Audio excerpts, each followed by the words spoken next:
climate change. So we get to talk about nuclear and geoengineering. So I'm going to have Strat come up and bring his panelists. Thanks, Simone. Our panel is on the way. If there were such a thing as climate change, and if political correctness still existed, then the technologies that we're just about to talk about would be taboo. So we have two panelists here, each with an approach to solving the problem of climate change that in a world of like-thinking environmentalists tend not to get discussed and tend not to be taken seriously, tend not to be considered, and our job in the next few minutes is to consider them. At my far right, I'd like to introduce you to Rachel Pritzker. She's president of the Pritzker Innovation Fund, which essentially works on new approaches for climate change and energy access. She's co-author of the Eco-Modernist Manifesto, which you can download at your leisure from online. And Gernot Wagner, to my right, is a researcher at the Harvard School of Engineering. He also teaches climate policy to undergraduates at Harvard College.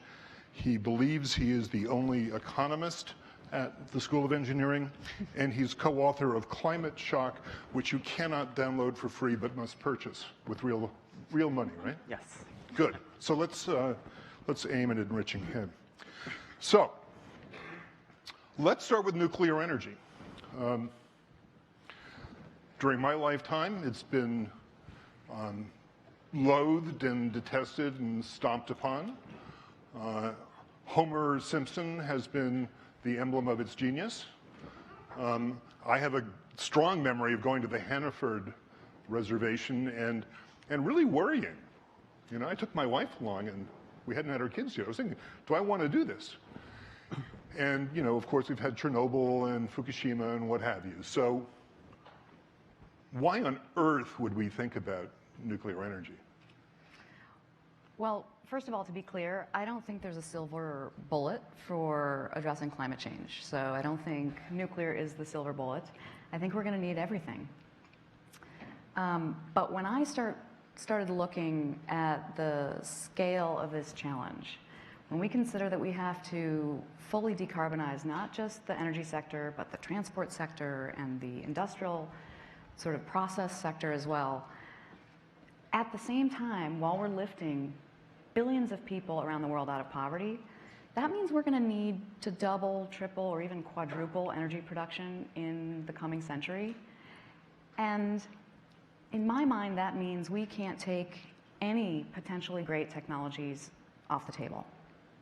So I think the progress we've made on renewable energy is wonderful. And you know, costs are declining, and yet it still only makes up 4.5% of global energy production. So that means that if we refuse to talk about some of these other taboo technologies, we're basically putting all our eggs in that basket and assuming that that 4.5% is going to be able to go to 100% fast enough to address climate change. And I think that's a really big Rachel, let me jump in if I can. Yeah. The argument basically, as I understand it, is that it's a volume question. We use a gigantic amount of energy on this planet. We're already over the edge in terms of carbon. So the question is, how much carbon energy can we replace? How fast? What's the magic in nuclear? There's actually a lot of magic, and as a right-thinking environmentalist and liberal, I avoided looking at it for many years. But as a previous speaker mentioned, I needed to unlearn a bunch of my assumptions, and it took a process of realizing that a lot of the things I thought I knew about nuclear weren't actually true. So some of the great things about it are that it provides large amounts of reliable energy on a very small land footprint. It also doesn't release its waste into the atmosphere.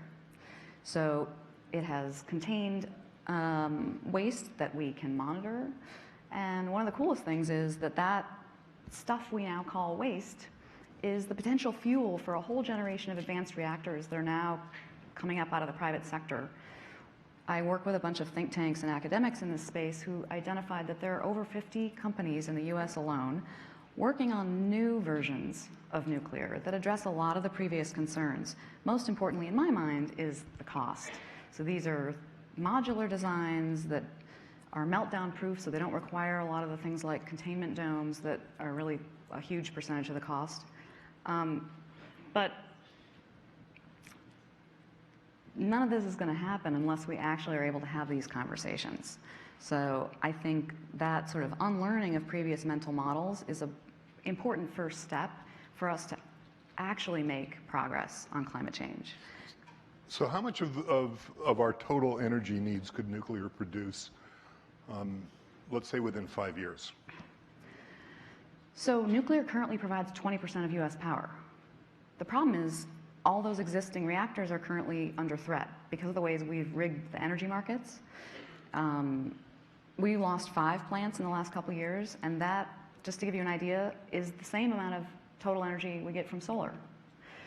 So if we continue to lose them, we're actually going to make negative progress on climate. So I'm actually not I don't think we're going to make huge progress on nuclear in this country just because we're terrible at building infrastructure and we're anti-nuclear right now. I think where it's going to happen is if these innovators, if we're able to clear a licensing path for these innovators in the sort of advanced nuclear space, which is actually something we're actively working on now, and there's legislation now that has come out of subcommittees in both the House and the Senate. I think it could, and I think actually all the really reputable studies I've seen say it needs to double or triple in the next 10 years for us to adequately manage global temperatures. And let's say we don't continue shutting down plants. Let's say we keep what we've got. What are startups giving us in the way of new ideas that can actually ramp in a fast way and get us to better nuclear energy faster? Well, you know, there's 50 companies and they're all different. Some of them have benefits like incredible process heat that could be used while they're making energy. The sort of side benefit could be desalination or industrial process heat or making sort of alternate fuel sources. So, and they range in technologies pretty broadly. So some of them are like these small contained units that don't require an operator, that can be like dropped into a far-flung place like a mine that's currently having to fly in diesel. So yeah, there's a huge range of technologies. And it's interesting, you mentioned to me one of the prominent believers in this and funders of it is a particular Silicon Valley investor who's been in the news recently. Whose name shall remain nameless. What's his name? Peter Thiel. There are plenty of big names involved in this, though. I mean, Bill Gates is famously involved in advanced nuclear as well. But yeah. Yeah, I know a lot of people in Silicon Valley I respect a lot who are deep believers in it. Who deeply what? I said I know people in Silicon Valley whom I respect a lot who are deep believers in it and are investing in the future generations of it. It's a scarcity issue, above all, it seems. So let's turn to this question of what in the blazes is solar geoengineering anyway? Never heard of it. I mean, frankly, the principle is something that we all live, not each and every day, turns out, but throughout the year. Why do you wear white between Memorial and Labor Day and black winter coats? At least if you're from New England. I guess here you don't have this problem. But white reflects sunlight, cools you. Black absorbs sunlight, warms you. That's the principle. Right? Lighter surfaces reflect. That's why they are white, or light in the first place. Now, that on a planetary scale would do the exact same thing. The nerdy term is albedo, the sort of pseudo or the scientific term, not pseudo-scientific, the very scientific term, albedo management. How do we manage the fact that the planet, when it becomes darker, heats up? So for example, melting ice actually heats the planet, which of course creates this vicious cycle of ever So our higher planet's temperatures. As global warming progresses, our planet is getting darker and absorbing more heat. Is that what you're saying? There is that too, yes. Okay. But so the principle then of albedo management is something that solar geoengineering, whichever term you prefer, uses. And frankly, there again, sort of, we know that the technology works mainly because volcanoes have been doing it forever, for example. Let's take a minute to talk about volcanoes. Mount Pinatubo, Philippines, 1991, shoots sulfate aerosols, tiny sulfur particles, into the stratosphere. Global average temperatures the following year, ironically, when the first Rio Earth Summit happened, 1992, were about half a degree centigrade, about a degree Fahrenheit cooler. It was 92. It lasted for about 18 months or so. It all falls out again after a year and a half. And of course, temperatures again increase to trend and have been increasing ever since. So a volcano shoots a lot of white-colored or non-colored stuff up into the stratosphere, is it? Tiny reflective particles into the stratosphere. Some volcanoes do, right? And turns out, yes, they have been doing that forever, and those are sort of the patterns you see in the temperature records. Now, we are not proposing to literally do as volcanoes have done, but to use this kind of knowledge to do research on could we potentially be doing this deliberately. So that sounds like a big retreat. How soon can you start flying planes in the atmosphere, spreading particles around and solving our problem? With confidence. There we go, operative word, okay. So the very sort of crude technology, if you will, essentially based on looking what volcanoes have done, in some sense, it doesn't exist in, no rational anything would basically argue that we should be doing this today. But frankly, it's not rocket surgery, turns out. It's doable. Now, no one is doing it today. And frankly, what we ought to be doing is a lot more research on the risks, the governance challenges, everything around this technology that frankly, because of this taboo, we haven't even... And does Greenpeace have boats circling Cambridge preventing you from doing this research? Fortunately, Cambridge isn't an island in itself. So well, I'd forgotten that. Even though it seems but yes, right there, I mean, there is a taboo, a fairly long-standing one that frankly has been breaking as of late. So, by the way, the very first report on climate change to the president, President Johnson, 1965, mentioned one potential technology, one potential approach to be tackling this problem. It was called artificial volcanoes. Right? So we didn't know about a carbon tax back then. We didn't know about sort of mitigation. That was the proposal. So the technology itself has been around for a while, and even at that level, right, the White House level. That said, of course, nothing has happened in 50 years. So just to close it out, let's say the research were done in a timely fashion, next week, let's say. And at that point, can you just explain the vision? How would this be implemented in practice? What would you do? You wouldn't actually light volcanoes. You would do something else. What is the thing that you would do? So what the National Academy of Sciences, for example, in its latest report, January 2015, and by now a couple major environmental groups, EDF, NODC, are looking at, focus at, is in fact this stratospheric aerosol injection. That's which is what? Technology, which is putting tiny particles into the stratosphere. How? By planes, most likely. So initial scenario wasn't So far off. I've invented this. This is great. No. So yes, it's planes. Now, what we would do, frankly, what we are hoping to do at Harvard, frankly, is one initial experiment involving a balloon, which, by the way, would release as much material as one commercial airliner releases in 1 minute of flight. So in other words, 0 in the broader sense. But of course, it is in fact necessary to do these kinds of experiments to see, right, to study what actually happens once one deploys this technology.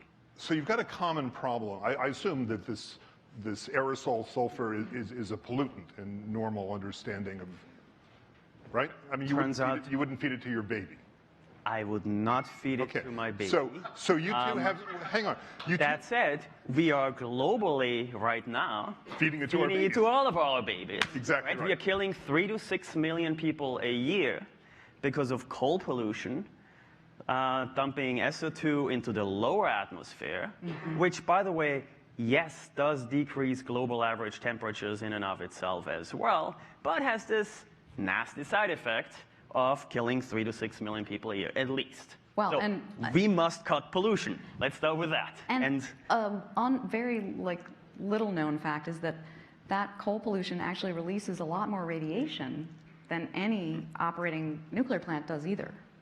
So look, let's pause here, and I think we've gotten to the point.